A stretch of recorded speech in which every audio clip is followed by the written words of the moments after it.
you would, every time you'd get plenty of air out of it, but you wouldn't get the cooling out of it because there was no heat transfer taking place here. So the air coming out was actually warm.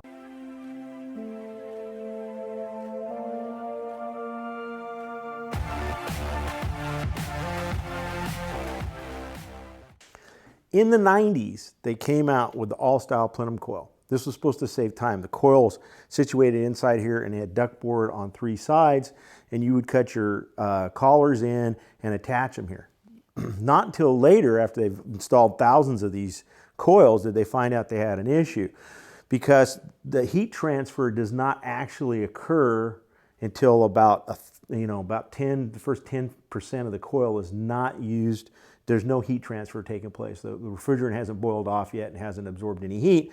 It's just starting to. So if you put a duct in right here at the end of the coil, where the coil begins, and this is the base of the coil right here, this little black piece, you would, every time you'd get plenty of air out of it, but you wouldn't get the cooling out of it because there was no heat transfer taking place here. So the air coming out was actually warm, lukewarm.